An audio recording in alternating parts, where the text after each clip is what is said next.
Hello, fellow colleagues and fellow engineers. It's so wonderful to see you. I'm your today's host. My name is Sergey, and today we are talking about Drill4J.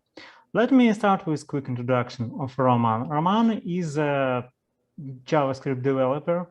He has a lot of experience in backend and frontend.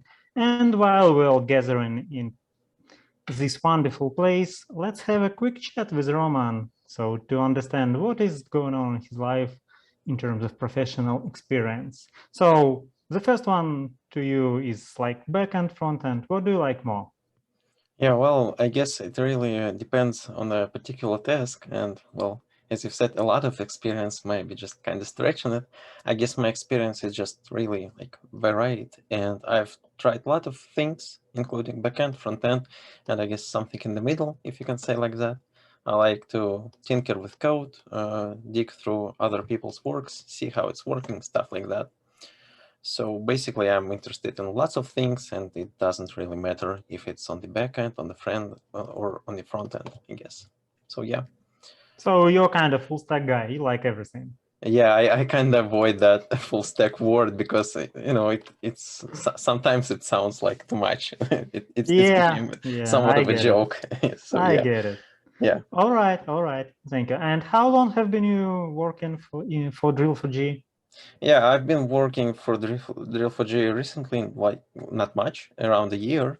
And well, prior to that, I've had some experience in various, I guess, startup projects, and it's been around like 7 years. So yeah. Cool. Thank you very much for sharing this experience. And well, now I will just make a few announcements for our wonderful viewers. Sure. So colleagues, there will be several minor Q&A sessions and one big in the end. Roman will share the details a little bit later. So feel free to post your questions into our chat and Q&A part of this session. I will drop a message in a few bits just you to know where to put the questions. Also, there will be possibility if you are interested in that and there will be a lot of questions, there is a possibility to jump into Discord at the end of this presentation and have a wonderful friendly chat with Roman, like via your voice. And probably the final one from my side right now is don't forget about our mini game that is ongoing. Like if you've been joining from the very beginning, you probably already know that from time to time we drop a word into the presentation, and if you catch them all, if you guess the question, find the answer, and send it via form to our wonderful admins, so you can be selected for great and awesome prize from Community Z, from QA Z Day conference. And a video recording of this session will be available roughly in a week. So I guess that's it. Roman, I wish you luck, and the stage is yours. Yeah, cool. So once again, hello everyone. My name is Roman Dovlachin, and today I'm going to talk about Drill4J, or how it may help you to make your tests better, faster, stronger, etc., with the power of test impact analysis and test-to-code mapping. And basically, my goal for this talk is give everyone a human level understanding of what Drill4J actually is. So we won't get too technical, but as we've said, you may ask any questions during the Q&A. And eventually, I would like everyone to form an opinion on whether they would like to use Drill4J and if it will suit their needs. Well, of course, I hope that answer will be yes. So speaking about the agenda, what we will going to talk about. So we will start from what Drill4J is all about in really simple terms. Then we will try to describe if you need Drill4J. So we will look at like typical scenarios when it applies.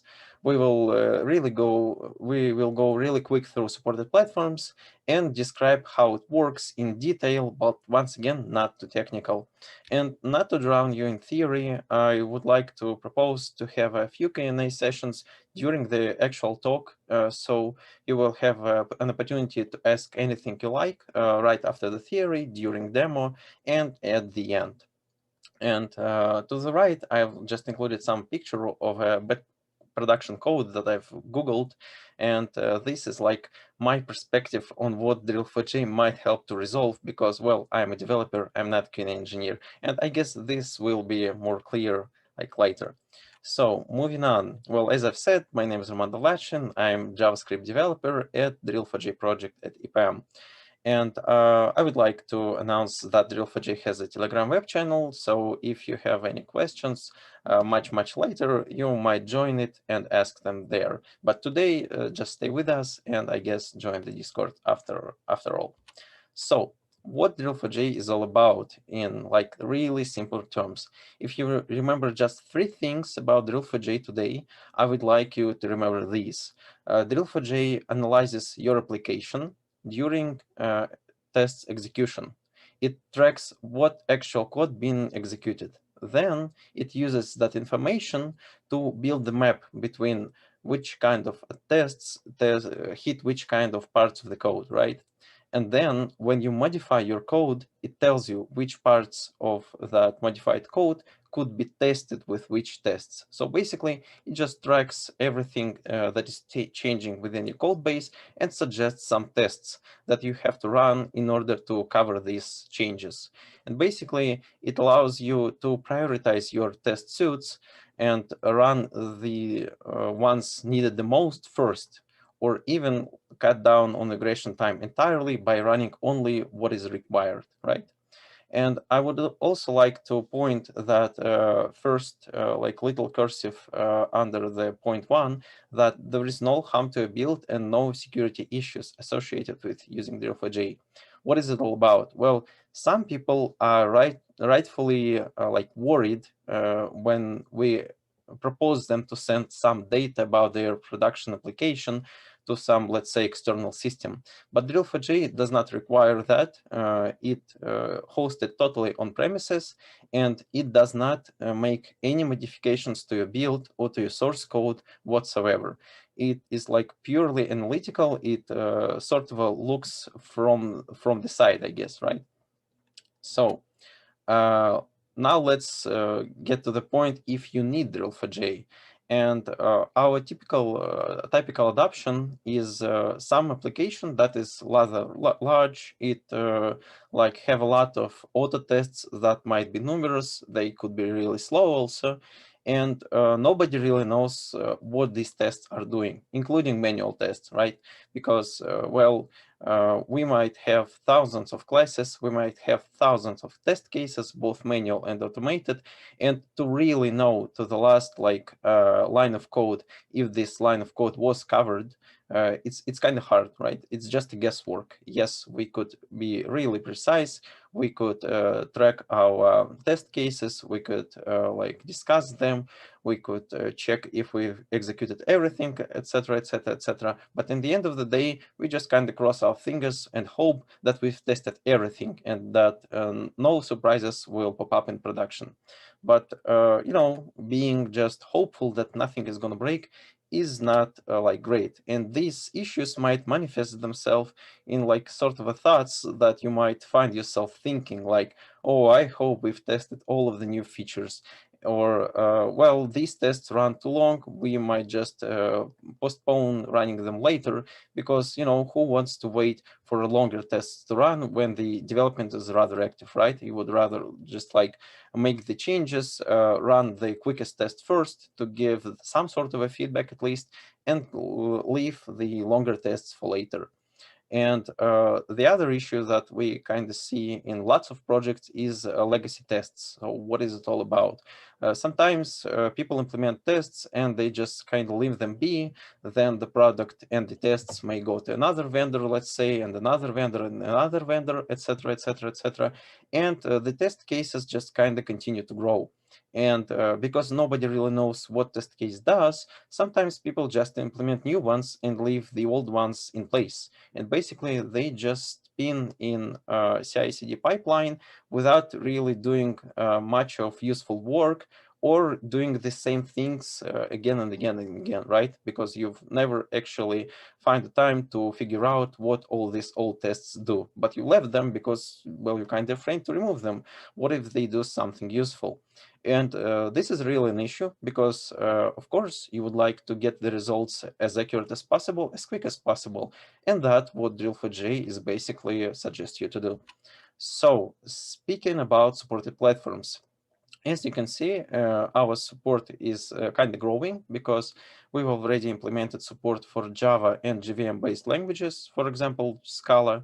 We also support web applications written in TypeScript, JavaScript, it does not really matter, and various frameworks like React, Angular, jQuery, etc., etc. There is also a .NET integration in the works. You cannot currently use it yet, but like our team is working on it, right? And in terms of browsers, we require you to run your UI tests in Chrome if you want to collect like information about your front-end application. If you want to collect metrics only for a backend application, you might as well run them in Firefox. But I guess Chrome is used almost like everywhere, so it's not a big issue. And here you can also see like various frameworks and testing tools that we've supported. Most notably, we kind of working on a Postman support. You can already try it, I guess, but it's kind of in an early stage.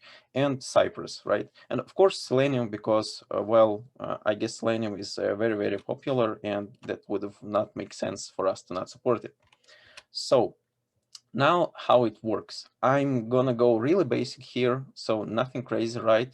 You have like your basic backend API service, and a full disclaimer, I'm now just describing only like Java agent metrics collection, right? So you've got your backend API service, you've got some kind of front-end application, does not really matter what kind of frameworks it uses, and you got some test application written in Selenium. And the test application sends WebDriver commands to web browser, and front-end application in turn sends some HTTP requests to your backend API service. Great.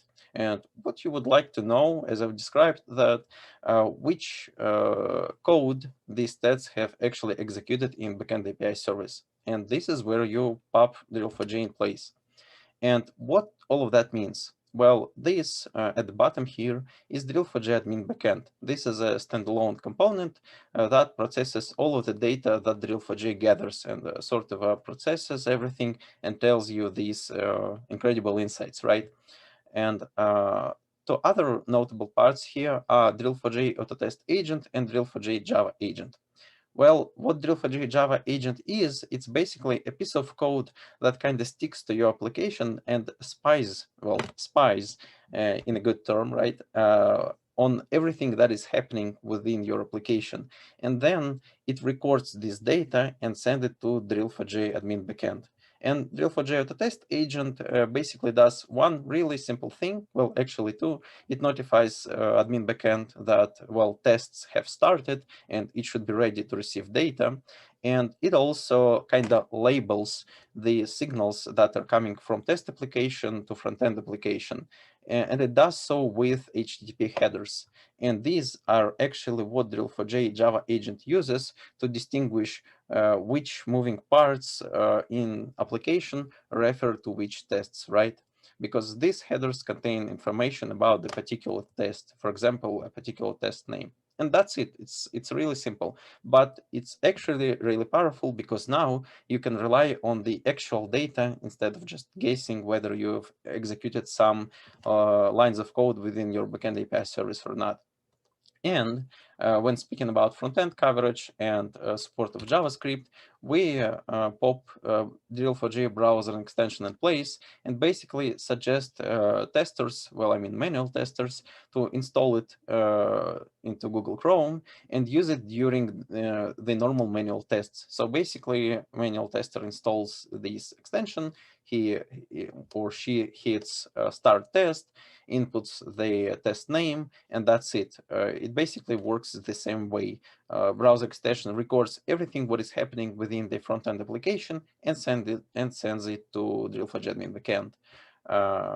Yeah, so I guess this is kind of paints the picture. And from another standpoint, of course, all of this information is actually like divided into builds, right? Because, well, build is actually what you operate with when you're testing something. And let's imagine this is our first application builds. It has a bunch of methods, and we start our test suite.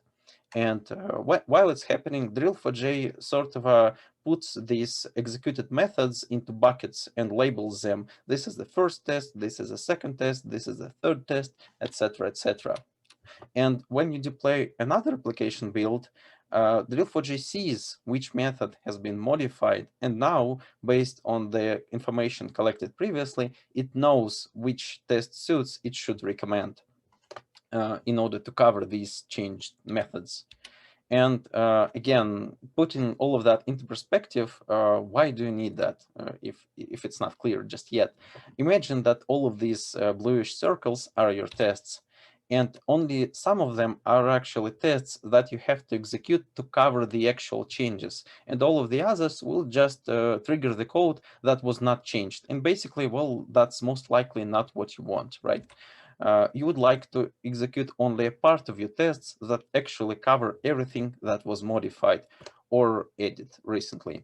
And we would like to say that you're going to be able to find 95% of fails in the 5% of time. But I'm going to be honest with you, your mileage may vary, and it greatly depends on you. And what do I mean by that? Well, basically, in order to benefit from Drill4J the most, you have to make sure that your tests allow Drill4J to help you.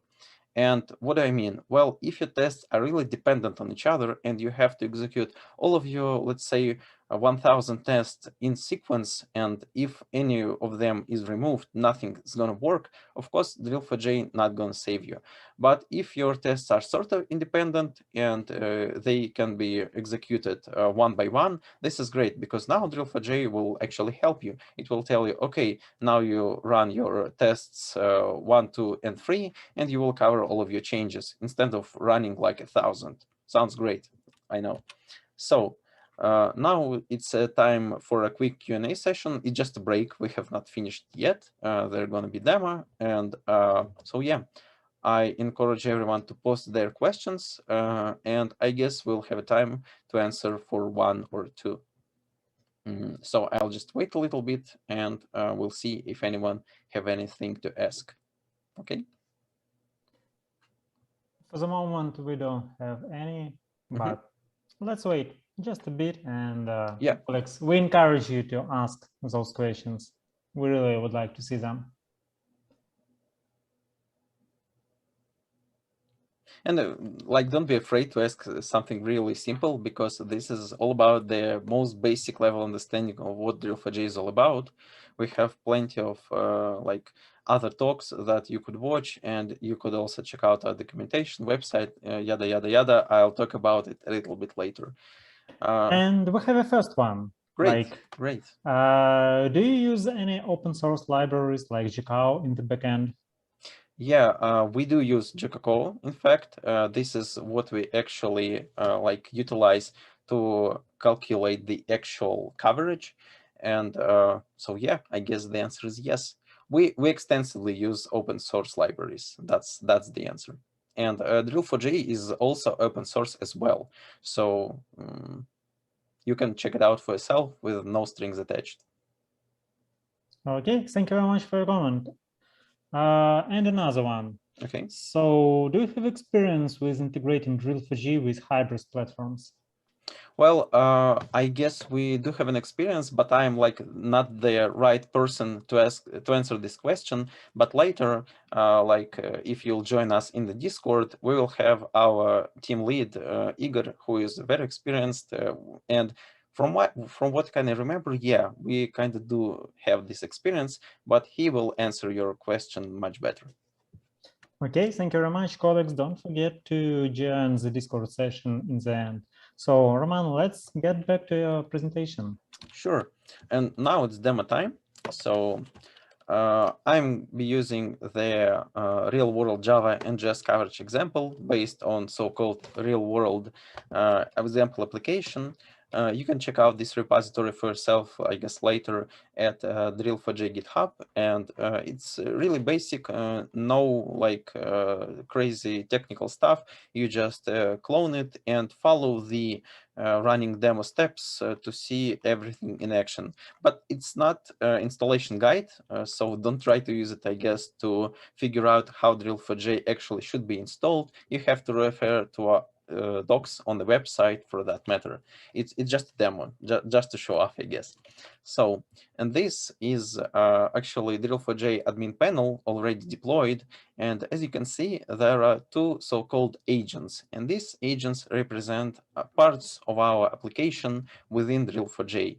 And as you can see, we got the front-end agent and back agent. Well, the front-end is implemented in Angular and backend is implemented in Spring.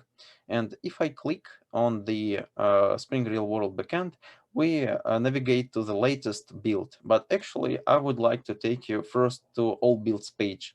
And what we see here are actually, well, the list of all builds that we have for our application. And 0.10 is actually our so-called baseline build. So what is it? It's a build that we've executed all of our regression tests against, right? So we got all of our tests, both manual and automated, but in that case, only automated. And we've executed these to get the actual coverage. So basically, we just know that we've covered the certain parts of our application to the certain extent, right? And we can expand the packages and actually check out the classes and methods that were covered by some tests. And here we can also see the information, so-called associated tests that have triggered this method, right? So we can say, like in this Spring application article query service, find recent articles. Well, we've covered it at 100%, and it's been hit by 8 tests. And we actually can click them. And well, the test names aren't that pretty, but if you hover over them, you can see the actual test names, or just, copy and check them out for yourself. But well, I guess everyone will be more interested in these methods that were not actually covered to the full extent. Let's say this one. And as you can see, it's been covered only to 63.6%, and it was executed in just like 4 tests. So it's already a hint that we probably can do some work to increase our coverage and make sure that, well, nothing's going to break in this like roughly 40% that left in this method, right? So, and we also got all of this information sort of in reverse in build tests tab. This actually the same information, but from the test standpoint, right? And these are actual tests that we have ran, like delete comment, add comment, etc., etc., etc. Our example application is a really simple application, something like Medium, where you can register, write some posts, like posts of other people, and that's basically it. It's really basic. And as you can see here, we can check out how much coverage each test has yielded and how much methods did it cover, and the actual duration. As you can see, duration is not really huge because it's an example application and tests execute really, really fast. But still, it's kind of useful, right? So the next thing that I would like to show off is all builds page once again. And here we can see a second build. So Roman, I'm sorry, can I yeah. please interrupt you just for a second? Could you Yeah, please sure. zoom in a little bit so our colleagues would be easier to see everything? Yeah, Is thank that you very much. Yeah, well, that's now good. full disclaimer, it's might break somewhere, so don't get scared with the horrible web UI, because we don't really like accommodate these zoom levels. But yeah, I guess for the sake of visibility, this is really handy. So, well, I think we can get back to this previous screen if anyone like want to check it out again later, like, okay, at the final Q&A, let's say. So once again, we have two builds. This is our baseline build that we've executed all of our regression tests against, and it has like 37.8% coverage. And this 0.2.0 is our latest build that we've introduced recently. And Drill4J have detected that we have some so-called risks. What are risks, right? Well, risks are methods that were either modified or they're completely new. So basically, they pose some like danger to you, right? Because you don't actually know if it's broken or it's working as intended. And Drill4J actually suggests you tests that you should run to cover the modified part of these risks. And now let's navigate to our test to code panel to see everything in greater detail. So as I've said, here are modified and new methods, and you can click on these, you can check them out. Well, I can imagine that there will be plenty of them, so it's no like great intense to actually go all through all of these, because you can just like navigate right here and click straight to the tests to run. And what tests to run are? Well, as you can guess, tests to run are tests that you have to execute in order to cover these changes. And of course, doing this manually would not be great, because you know, everything is automated and everything happening on its own. And we suggest everyone to use our API to actually get these tests and plug it straight into your test automation pipeline to feed the well, framework of your choice, basically, right? And if you do this, if you navigate to this URL provided, you'll actually see the pretty JSON that we suggest you to utilize and run the actual tests. And right now, well, one might say that, well, how do I plug it into, let's say, I don't know, like Cypress or something like that. And we are working currently on the actual adapters for various frameworks that will ease the use of these data. But actually, well, it's pretty simple, and you can like use some kind of shell script to process that and then feed into your test automation framework, right? So from what we can see, Drill4J now has detected 13 risks, and it suggests 3 tests to run in order to cover 6 modified changes. And for that particular demo, we did not implement the the automation of feeding tests to run to the actual testing pipeline. And so I will just simply run all of our tests manually, but still, like even if you do not use test to run, Drill4J still has some info for you, right? Because it can actually track whether you covered your risks or not. And let me just quickly execute the actual tests. And it should start right now in a second. Yep, it's going. And now I want to focus everyone's attention on the active scope coverage bar. So what is it all about? Well, active scope is just a container for coverage that we've collected in the particular test session. This is the way that we allow users to split their tests metadata into, I guess, different buckets, and to decide if you really want to get this information and integrate it into your build coverage. And if you click on the scope details button, you are navigated to essentially very alike page, and you can see scope methods, scope tests, and these are basically the same so the same data that you've seen on the previous page, but just for that particular scope. And as you can see, our automated tests are running. They're doing something. They're creating articles, essentially testing our application. And you can see the coverage percent increasing. And here are actually kind of interesting data as well. We can see total amount of methods that we've got and the amount of methods that we've actually covered. And it slowly goes up. And in the scope tests tab, you can see our tests being tracked and registered in real time. And as you can see, we've executed 3 tests already and got around like 20% coverage, right? Well, now it's 4. And as you can see, some tests yield a lot of coverage, some tests yield less coverage, and this is totally normal because some coverage overlaps, right? You're not expecting to call only the unique part of your application for each test that you run. So like no worries here.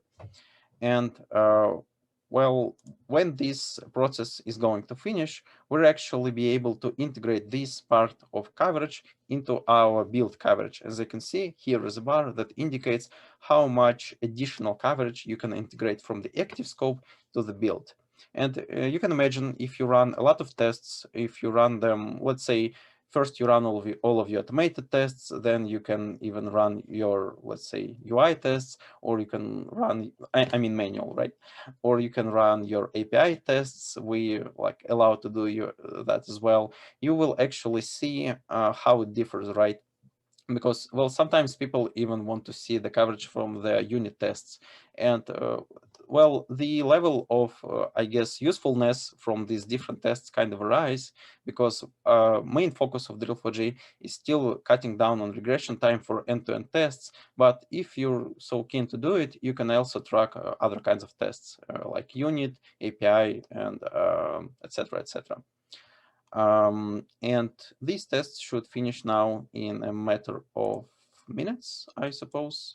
Let's just check it out. Yep, 10 tests have executed, and now it should be done. Yep.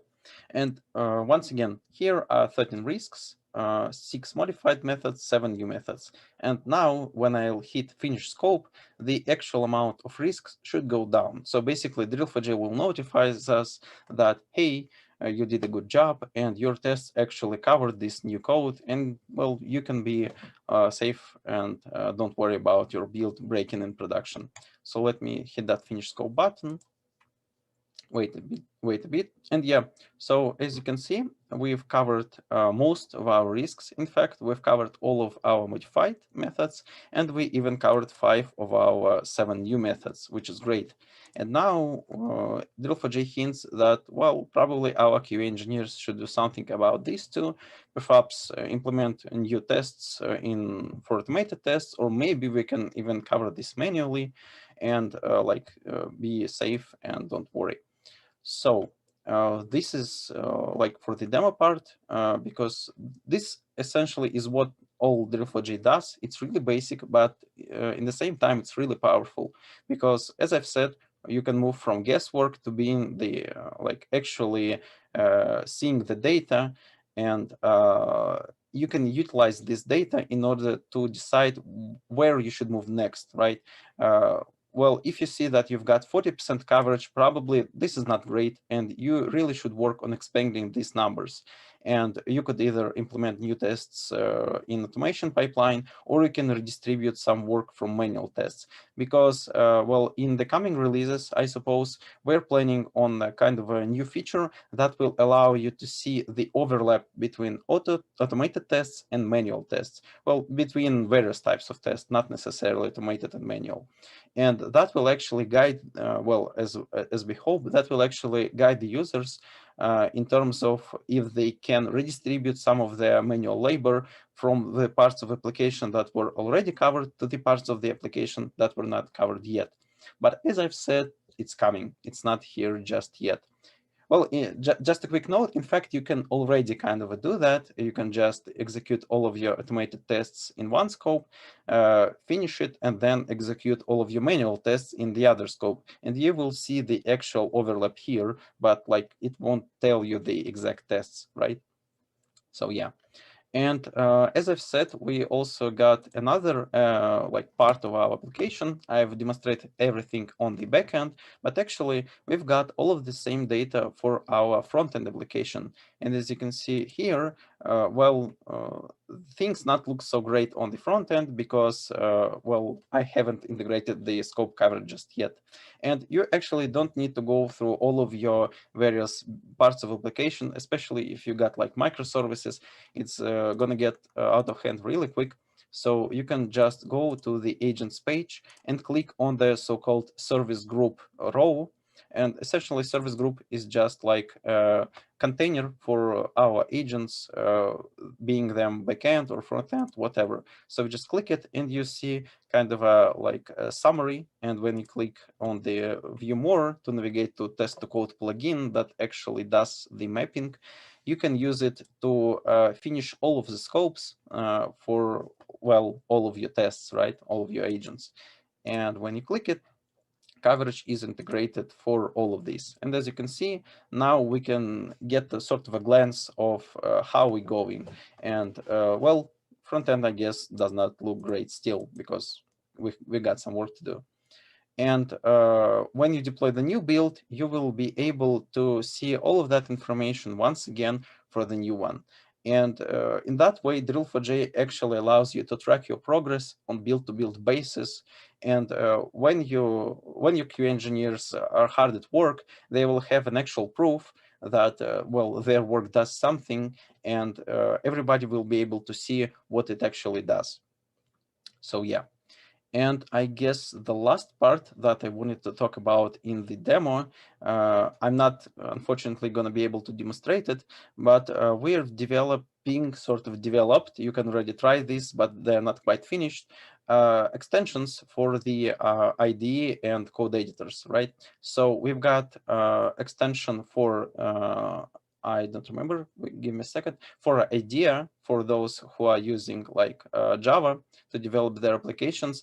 And what this extension does, it actually will allow, I guess, our developers and QA engineers to map this data from like these percentages to actual code lines. So basically, it will highlight the code that you've covered, the code paths that you have not covered in the editor itself. So it will be more handy because like seeing that something was covered to like 87% is not like, it's kind of helpful, but you can get better if you'll see the actual part that was skipped. And something like that we also got for VS Code. For those who are developing front end, it will highlight these gaps in the actual code as well. So yeah, I guess stay posted and watch our social media because we will be releasing these in the very, very near future. Yeah. So now let's get back to our presentation, I guess. And well, I guess this is some time to ask questions. Thank you, Roman. So first of all, let me say to you a big thanks from our testing community for this wonderful tool. Actually, you know, like my primary specialty was for quite some time as test automation engineer. Now I'm a QA manager, and I see a lot of profit from this tool. So once again, thanks to you and your team for this wonderful tool. Okay, so we have a few questions in the chat that related to the demo session. So let's get back to them. Yeah, let's get it. Okay, so the first one will be like this. So the mapping of methods, like the mapping of application methods to test methods, is it done automatically by the tool in the runtime, or like how is it going? Yeah, well, it's actually done automatically, and I guess I can go in a little bit more detail, but when tests are executed, well, actually, let me navigate real quick to the like previous slide. Sure. Yeah, right here. So how is it happening once again, right? Our test application does something with our front-end application, great. And what do? We inject headers for each outcoming HTTP request from our front-end application to our backend service, or services for that matter. It doesn't really play a huge role here. There could be a lot of them. And our Java agent automatically tracks everything that is happening within this service and labels everything with the information that came from Drill4J Autotest agent from these headers. So basically, in the simple terms, what it does is Drill4J Autotest agent sees that you have started your tests, and it tells Drill4J admin backend, okay, now be ready to get the data. Then for each test, it tells, okay, these requests are coming from, let's say, create article tests, and the next requests are coming from delete article tests, etc., etc., etc. And Drill4J Java agent simply gets that information, that which tests are running, and sees what is actually happening. It collects coverage, right, with using that open source library called Jacoco that will actually process this coverage later right here. So yes, answering your question in really short word, yeah, it's happening totally automatically. But you have to add our Drill4J Java agent and Drill4J Autotest agent respectively. But once again, it does not modify your code. It does not modify your build. Okay, cool. So like the new methods or modified methods, like are they being directly tracked or parsed from GitHub, for example? Like if you have a, no? Yeah, I got the question.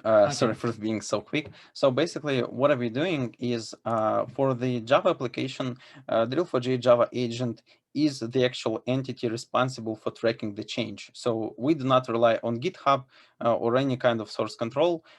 We parse directly the actual packages, classes, methods. We see the actual abstract syntax tree. We build it in the runtime and send it to Drill4J admin backend for the Java at least. And for JavaScript applications, like if you wonder, it's happening like right after application build is built. So it does not happen in the runtime, it happens prior to it. But I guess that's the answer. We do not rely on source control to track the changes. Okay. We look at the exact code. Okay, thank you very much. So I guess we can carry on with your presentation. Great. So let me navigate real quick further. And yeah, well, we're kind of going to the finish right now, but still, I hope I've been able to demonstrate that Drill4J brings a lot of potential. And like a quick disclaimer, it's still in development, don't get me wrong, but it does not mean it is not ready for you to use it, because, you don't want to wait for us to finish it completely with all the features and yada yada yada. You want to use it now because, as you can tell, it's already bringing a lot of advantages as is. And like in the worst case scenario, Drill4J will not allow you to cut on some regression for some particular build, but mostly at the very minimum, it will tell you what have changed and what you should cover. And I think this is great on its own. And if you still kind of have some hesitation, if you should try it or if you should wait a little bit, I would like, or if you've got some concerns about if you can employ it on your current project, I want to encourage everyone to do so because, as the slide states, the entry barrier is really, really low. Because if you don't have a control over a particular part of your application, let's say you're only developing backend and you're not developing frontend, you can still employ Drill4J without a problem because it's completely modular, right? You're not forced to install agents for both of the backend or frontend, or if you have, let's say, like 20 backend services, you can employ Drill4J just for the ones that you're actually interested in. Basically, go for the low-hanging fruit, go for the quick benefits, and Drill4J will help you. And the second part is you don't need like crazy powerful hardware to run this, because our sort of an amalgamation of all of our adoption, we can see that some average up for 15K test classes and 10K test cases and 10K classes requires fairly modest resources, just an ordinary dual-core CPU, 8 gigs of RAM, and 10 gigabytes of disk space. Well, the last part, of course, may grow over time as you employ more and more and more builds, but actually you can delete the info that you do not need, you can archive it, so it's not a big issue. And once again, I would like to reiterate that the impact on the application is like minimal, because for Java and for JavaScript, we do not modify the build whatsoever. There are very little additional like overheads in terms of using it. Yes, there are some overheads, of course, because what we actually do, the cost of running Drill4J is actually allowing us to enable a certain, like as I've said, spy functionality that provided by the actual environment that your code is executed within, right? So in terms of, let's say, JavaScript, we use V8. V8 is the engine that runs JavaScript in Chrome. We use its API to enable profiler to collect the coverage. So it does add some overhead, but it's not that significant that basically you should go for it because the benefits outweigh the losses, right? And as I've said, we would like to tell everyone that they're gonna find 95% of their trouble in like 5% of time. And sometimes this is really true. And this like gets me every time, because sometimes you have to launch like thousands of tests and it might be completely unfeasible. Let's just imagine you are a developer and you have made some request and you want to merge it into a development branch, and well, you would like to launch as much tests as possible, basically. But for some projects, this is just not going to happen because tests will execute for like hours, and even waiting 30 minutes might be all right. Well, let's say for smoke tests, but still, Drill4J can allow you to cut from 30 minutes to 3 minutes, and that would have been great because, well, 27 minutes of life or work, well, they're not going for free, right? So yeah, this is what speaking in terms of like requirements and worries. And the last part, I just want to highlight and sort of summarize everything once again, that Drill4J allows you to keep your tests fast, relevant, and helpful. And basically, I've already described what I mean by that. And I've already mentioned about the opportunities of redistributing or reducing the manual labor altogether, because you can see what parts of your manual tests overlap with automated tests to some degree already. And in the future, this functionality will get like even better. And basically you can detect code changes effortlessly. And that part about the Git, I really like that question, because some people might argue, well, listen, I've got Git, I can check it out and basically know what parts of code I actually should cover, what kind of tests I should implement. And yeah, you definitely could, but sometimes like production is a hectic place, and sometimes people write code that is kind of hard to understand, and I guess it might be hard to test as well. And you don't want to dig through Git in order to understand if you covered everything or not, when you can use certain tools, well, in that case, Drill4J, that will actually tell you that, yeah, you've actually covered this crazy looking function that has like a million switches. I don't know why they wrote it, but it's covered now. Great job. And yeah, the last part is you can make your efforts measurable, because everyone loves charts, everyone loves reports, and Drill4J actually allows you to generate pretty reports based on your work, because you can be proud of yourself, and at the end of sprint, you can tell, well, here guys, we've got like 40% coverage before, and now it's 80%, and now we can sleep tight and not worry that something will break. And I think that this really, I think this is really great, simply speaking. So yeah, I encourage everyone to try Drill4J and see for themselves if it works already, because it's really worth it. And I guess it's the time for a final Q&A. So I encourage everyone, once again, to ask questions, to act interested, and like be active. So yeah, go ahead. Thank you, Roman.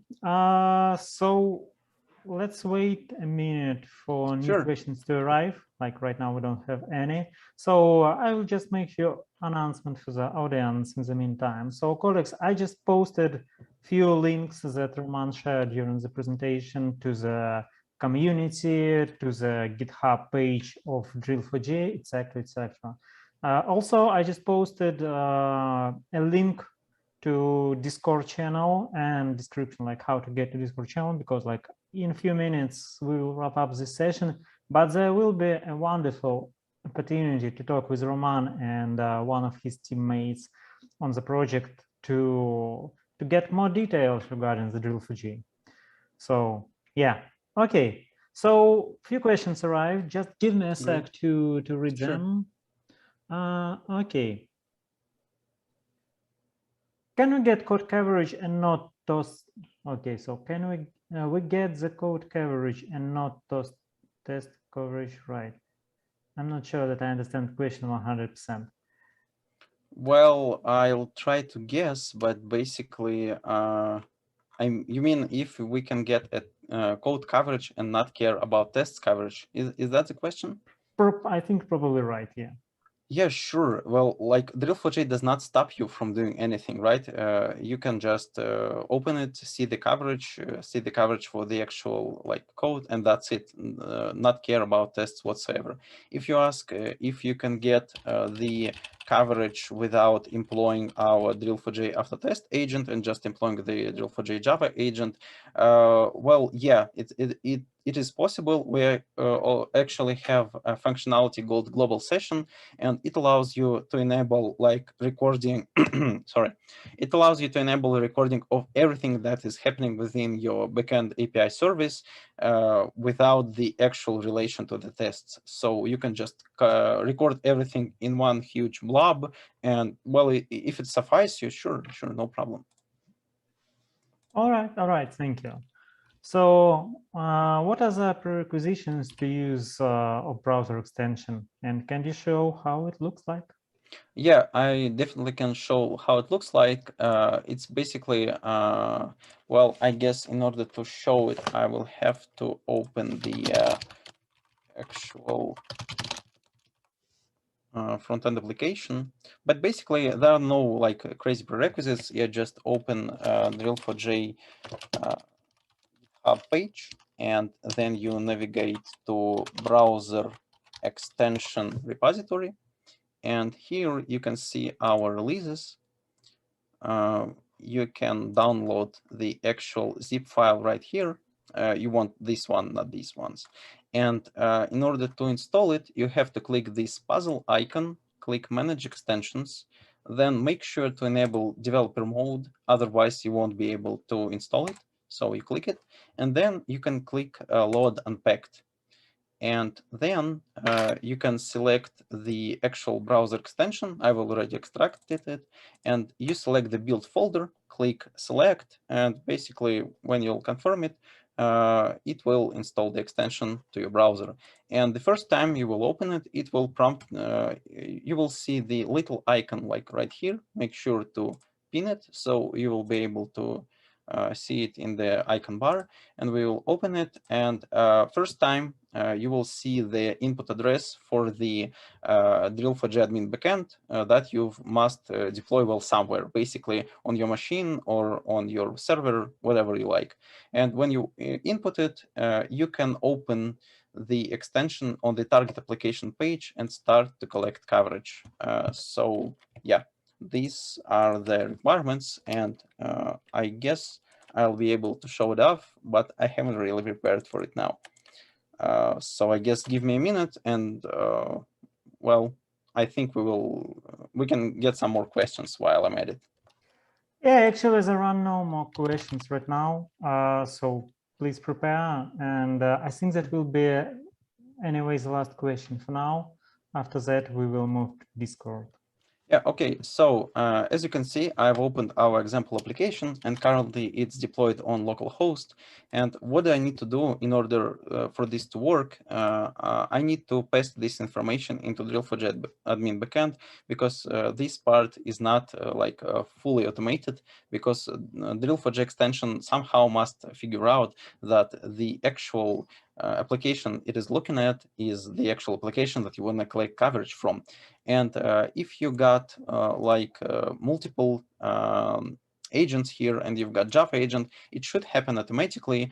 But if you install it only for the front-end application, what you should do is you actually have to click the front-end agent.